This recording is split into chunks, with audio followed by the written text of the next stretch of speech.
పశ్చిమ గోదావరి జిల్లా పోడూరు మండలంలో పలు అభివృద్ధి పనులకు మంత్రి నిమ్మల రామానాయుడు శంకుస్థాపన చేశారు. కూటమి ప్రభుత్వంలో రైతులు ధాన్యాన్ని నచ్చిన మిల్లుకు అమ్ముకోవడంతో పాటు 48 గంటల్లో సొమ్ములు రైతు బ్యాంకు ఖాతాల్లోకి జమ అయ్యేలా ఏర్పాట్లు చేసినట్లు మంత్రి నిమ్మల చెప్పారు. జగన్ ప్రభుత్వం రైతులకు ఎగ్గొట్టిన 1654 కోట్ల బకాయిలను చెల్లించాం.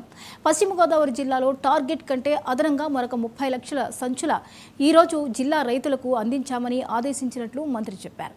దల్వా పంట దిగుబడులు పెరిగినా ప్రైవేట్గా ధాన్యం ఎగుమతులు లేకున్నా ప్రభుత్వమే బాధ్యత తీసుకుని ఆఖరి గింజ వరకు కొనుగోలు చేస్తుందని మంత్రి నిమ్మల మీడియాకు తెలిపారు. ఇప్పటికే మన పశ్చిమ గోదావరి జిల్లాలో చూస్తే ఇప్పటికే 1,45,00,000 గోనె సంచులు ఇచ్చాం ఇవాళ రైతాంగానికి. ఈవేళ ఇంకా 37 లక్షల గోనె సంచులు ఇంకా రైతుల దగ్గర స్పేర్లో ఉన్నాయి.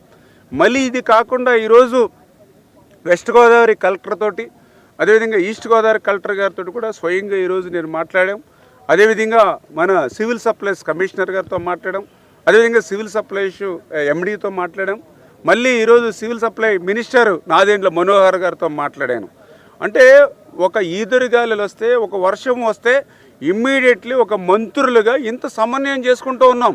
ఎందుకంటే రైతు అనేవాడు ఒక్క క్షణం కూడా బాధపడకూడదు. రైతు దగ్గర ఉన్నటువంటి ధాన్యం ఏ ఇబ్బంది లేకుండా ముందు మిల్లర్స్ దగ్గరికి వెళ్ళిపోవాలి అనేటువంటి ఏకైక ఆలోచనతో గతంలో ఎప్పుడు కూడా ఒక మంత్రి కానీ ఆ రోజు ఉన్నటువంటి ప్రజాప్రతినిధి కానీ రైతుల ఇక్కట్లు పట్టించుకునేటువంటి పరిస్థితి లేదు. ఈరోజు అర్థం చేసుకోండి, ఎమ్మెల్యే దగ్గర నుంచి, మంత్రుల దగ్గర నుంచి, ఉన్నతాధికారుల దగ్గర నుంచి, కలెక్టర్ల వరకు ఒక్క గంట వర్షం పడితే ఎంత స్పందించి ఇవాళ రైతాంగానికి సేవ చేస్తూ ఉన్నటువంటి పరిస్థితి.